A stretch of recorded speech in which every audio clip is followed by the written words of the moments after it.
اللہ رب العزت ارشاد فرماتا ہے وَقْتُلُوهُمْ، اور لڑو ان سے. یہ ہم ضمیر ہے اور اس کا مرجع کافر ہے، مشرک ہے. وَقْتُلُوهُمْ، اور لڑو ان سے حَيْثُ ثَقِفْتُمُوهُمْ، جہاں بھی انہیں دیکھو، جہاں بھی انہیں پاؤ. وَأَخْرِجُوهُمْ، اور انہیں نکالو. مِنْ حَيْثُ أَخْرَجُوكُمْ، جس طرح انہوں نے تمہیں نکالا. وَالْفِتْنَةُ، اور فتنہ أَشَدُّ مِنَ الْقَتْلِ، قتل سے زیادہ سخت ہے. وَلَا تُقَاتِلُوهُمْ، اور انہیں قتل نہ کرو. عِنْدَ الْمَسْجِدِ الْحَرَامِ، مسجد حرام کے پاس. حتیٰ یہاں تک کہ یقاتلوکم فیہ، وہ تمہیں وہاں پر قتل کریں. فَإِنْ قَاتَلُوکم فَاقْتُلُوهُمْ، تو انہیں قتل کرو، ان کے ساتھ جنگ لڑو. کذالک، اسی طرح جزاء الکافرین، اللہ بدلہ دیتا ہے کافروں کو. فَإِنِ انتہوا، پس جو رک گیا، جس نے توبہ کر لی. فَإِنَّ اللَّهَ غَفُورٌ رَحِيمٌ، تو بے شک اللہ بڑا ہی بخشنے والا اور مہربان ہے. عزیزان گرامی قدر، اس آیت مبارکہ میں اللہ رب العزت نے ارشاد فرمایا کہ کافروں کو جہاں پاؤ، جہاں دیکھو، ان کو قتل کرو. یہ اس آیت مبارکہ سے بعض کچھ نام نہاد لوگ جو ہیں وہ بہت غلط مطلب لیتے ہیں. وہ کہتے ہیں بھلا یہ بھی کوئی دین ہے جو کہتے ہیں جہاں کافر کو دیکھو وہاں اس کو مارو، وہاں اس کے ساتھ لڑو، وہاں اس کو قتل کر دو. تو میرے بھائی، میرے عزیز، میرے دوست، یہی سے علماء فرماتے ہیں کہ علماء کی صحبت میں بیٹھ کر قرآن سیکھنا یہ بہت ضروری ہے. علماء سے پوچھ کر قرآن پاک کا ترجمہ سمجھنا یہ بہت ضروری ہے. تو یہ آیت مبارکہ، اس کا مطلب بالکل بھی یہ نہیں ہے کہ چلتا پھرتا جہاں پر بھی کافر نظر آئے اور اس کو مار دو، اس کو قتل کر دو، اس کے ساتھ لڑو. یہ بات نہیں ہے. یہاں سے بیان یہ کیا جا رہا ہے کہ اگر کافر تم سے جنگ کرے اور میدان جنگ ہو، وہاں پر لڑ رہے ہوں، جہاں کافر نظر آئے میدان جنگ کے اندر اس کو قتل کر دو. یہ یہاں پہ بات بیان کی جا رہی ہے. پھر اللہ رب العزت نے ارشاد فرمایا کہ مسجد حرام کے پاس جو ہے، مسجد حرام کے حدود میں قتل نہیں کرنا، ان سے جنگ نہیں لڑنی، ان سے لڑائی نہیں لڑنی. پھر فرمایا اگر پہل وہ کریں، اگر پہل وہ کریں، ابتدا وہ کریں، تو اے محبوب اور اے قرآن پڑھنے والوں، قیامت تک کے لیے اللہ نے بتا دیا اگر حدود حرم بھی ہوں اور پہل کرنے والے کافر ہوں تو فرمایا پھر ان کو وہاں پر بھی نہیں چھوڑنا، ان کو حدود حرم میں قتل کر دینا ہے. حدود حرم میں ان سے جنگ لڑنی ہے، لڑائی لڑنی ہے. میرے صاحب، میرے عزیز، میرے خیال میں کو 2 سال سے زائد عرصہ بیت چکا ہے کافروں نے جنگ لڑی ہے مسلمانوں سے، لیکن آج تک ہم کوئی اس کا ستباب نہیں کر پائے. آج تک ہم اس کے لیے آواز نہیں اٹھا سکے. صحیح معنوں میں ہماری حکمرانے والا اور 57 اسلامی ممالک نہ جانے کون سے نشہ پی کر اس میں دھت ہو کر کے بیٹھے ہوئے ہیں. اور اس وقت غزہ فلسطین کی بات کر رہا ہوں، اس وقت جو وہ جنگ لڑ رہے ہیں وہ بھوک کی جنگ ہے، وہ مفلسی کی جنگ ہے. اور کبھی سوشل صارفین اس بات پر توجہ دلائیں تو یقین کیجئے وہ سنتے ہوتے تھے کہ جسم ہڈیوں کا پنجرا بن گیا، جسم سوکھ کر کانٹا بن گیا. آج تک ایسے حالات کبھی دیکھے نہیں تھے. اگر اب آپ دیکھنا چاہتے ہیں تو اہل غزہ، اہل فلسطین کی تصویریں اٹھا کر دیکھ لینا کہ ان کا کیا حال بنا ہوا ہے. ہڈیوں کا پنجرا کسے کہتے ہیں اور جسم سوکھ کر کانٹا بن گیا ہے، یہ کس چیز کا نام ہے، کبھی اٹھا کر دیکھ لینا. اور ہمارا جو سلسلہ ہے، ہم نے کبھی تیروں تلواروں سے جنگ نہیں لڑی، کبھی نیزوں پھاروں سے جنگ نہیں لڑی.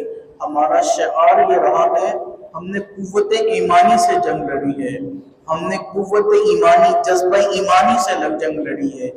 آج اگر ہمارے بچوں میں، ہماری قوم میں جناب یہ سوچ رائج کی جا رہی ہے کہ جنگ نہیں لڑنی، کسی کو کچھ کہنا نہیں ہے، آزادانہ خیال اور یہ عجیب طرح کی سوچ پیدا کر دینا، تو مطلب یہ ہے، صاف صاف بات جو سمجھ آتی ہے، ایٹمی طاقت ہمارا ملک ہے، ایٹمی پاور ہمارے پاس ہے، فوج دنیا کے طاقتور ممالک میں جو تسلیم کی جاتی ہے وہ ہماری فوج ہے.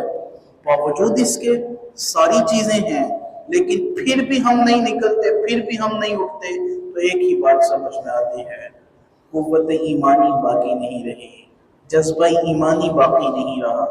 میرے بھائی مجھے ایک بات بتا دیجئے، اگر میری آواز دور تک پہنچے تو اللہ کرے یہ بات سمجھ میں آ جائے، یہ گوری، یہ شاہین، یہ ابدالی جو سال بعد ان کی نمائش کرتے ہو کس لیے ہے؟ سال بعد انہیں نکالتے ہو، یہ اڑتے ہیں، اڑانے بھرتے ہیں، یہ کس لیے ہیں؟ فقط لوگوں کو دکھانے کے لیے ہے، یا فقط یہ بتانے کے لیے کہ ہم اتنی ایٹمی پاور، ہم اتنی طاقت ہیں؟ ہم اپنے ملک کو جانتے ہیں کہ یہ ذرا سی چھیڑ چھاڑ پر اپنے دشمن ملک کا بڑا نقصان کر سکتی ہے، لیکن یار وہ مسلمانوں کے گلے کاٹی جائے، وہ مسلمانوں کو تہس نہس کر دیں، مسلمانوں کو مفلسی میں مبتلا کر دیں، اور ہم ان کے لیے آواز تک نہ اٹھائیں، تو مطلب سمجھ میں آتی ہے غیرت ایمانی باقی نہیں رہی۔ ہر چیز ہے، طاقت ہے، قوم ساتھ دے رہی ہے، ہر چیز ہے، عہدے داران موجود ہیں، کسی چیز سے آری نہیں ہے ہم، باوجود ان ساری چیزوں کے کافر دن دناتا پھر رہا ہے اور ہمارے سروں پہ سوار ہے۔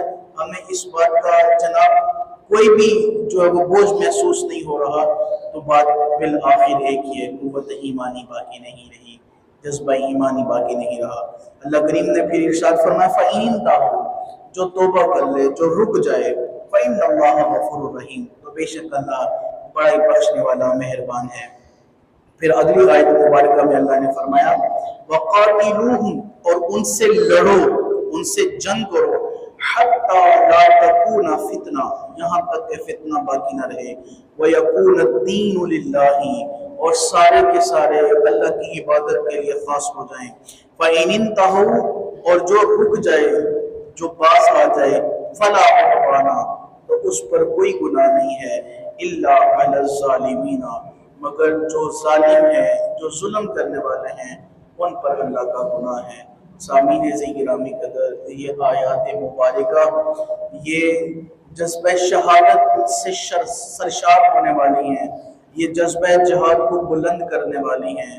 میرے صاحب، میرے عزیز، میرے دوست، ٹھیک ہے ہمیں درس دینا چاہیے باہمی محبت کا، باہمی اخوت کا، باہمی بھائی چارے کا، لیکن یاد رکھیے اللہ کریم نے اور اللہ کے حبیب صلی اللہ علیہ وسلم نے کھلے لفظوں میں ہمیں بتایا ہے کافر مومن کا دوست نہیں ہو سکتا، کافر مسلمان کا بھلا نہیں چاہ سکتا، کافر مومن کا، مسلمان کا خیر خواہ نہیں ہو سکتا۔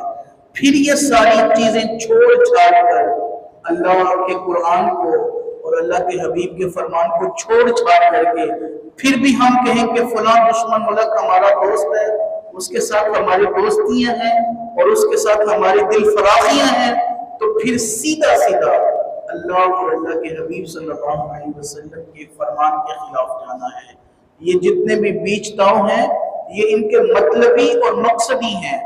میں یہ بات علل اعلان کہتا ہوں، کسی مفکر کی، محدث کی، محقق کی، کسی کی بات غلط ہو سکتی ہے، ایک رب رحمان کا قرآن غلط نہیں ہو سکتا، دوسرا مصطفیٰ کا فرمان غلط نہیں ہو سکتا۔ جب اللہ نے کھلے لفظوں میں قرآن پاک میں بار بار کہا اور اللہ کے حبیب صلی اللہ علیہ وسلم نے بھی فرمایا، بار بار فرمایا، مومنوں کافر تمہارا دوست نہیں ہو سکتا، یہ تمہارا خیر خواہ نہیں ہو سکتا، یہ تمہاری بھلائی چاہنے والا نہیں ہو سکتا، اور پھر بھی ہم یہ سوچ کر کے بیٹھ جائیں کہ وہ فلاں جو ساتھی ملک ہے وہ ہمارے ساتھ بڑا تعاون کرتا ہے، یہ وقتی تعاون ہے، یہ بیچ تاؤ کا تعاون ہے۔ پھر دیکھنا جب کبھی وہ سامنے دم دنا کر آئیں گے تو پھر تمہیں یاد آئے گی اللہ کی باتیں اور اللہ کے رسول کی باتیں صلی اللہ علیہ وسلم۔ تو بات کرنے کا مقصد یہ ہے، یہ آیات مبارکہ ہمیں یہ درس دیتی ہیں کہ اگر کافر پہل کریں اور حدود حرم میں بھی ہوں تو فرمایا پھر بھی ان کو نہیں چھوڑنا، اور پھر فرمایا وَالْفِتْنَةُ أَشَدُّ مِنَ الْقَتْلِ، اور جو ان کا فتنہ ہے نا وہ ان کے قتل سے زیادہ سخت ہے۔ اللہ نے فرمایا جو وہ فتنہ پھیلا رہے ہیں، جو وہ سازشیں کر رہے ہیں، اس جرم کے سامنے ان کا قتل کرنا کوئی چھوٹی سزا نہیں ہے، یہ کوئی بڑی سزا نہیں ہے، یہ ان کے جرم کے مطابق سزا ہے۔ تو اللہ رب العزت کی بارگاہ میں دعا کریں گے خالق کائنات اللہ عز و جل ہمیں صحیح معنوں میں جذبہ ایمانی عطا فرمائے، قوت ایمانی عطا فرمائے، وہ للکار وہ یلغار جو حضرت عمر فاروق سے لے کر حضرت عمر بن عبدالعزیز اور حضرت عمر بن عبدالعزیز سے لے کر 18 سالہ نوجوان محمد بن قاسم کو عطا ہوئی تھی، اللہ کرے وہ للکار وہ یلغار وہ قوت ایمانی وہ جذبہ ایمانی آج کے مسلمان کو بھی نصیب ہو۔ خالق کائنات اللہ عز و جل کی بارگاہ میں دعا کرتے ہیں، اللہ کریم ہمیں صحیح معنوں میں قرآن مجید پڑھنے، پڑھ کر سمجھنے اور سمجھ کر عمل کرنے کی بھی توفیق عطا فرمائے، آمین بجاہ طہ و یاسین۔ الصلاۃ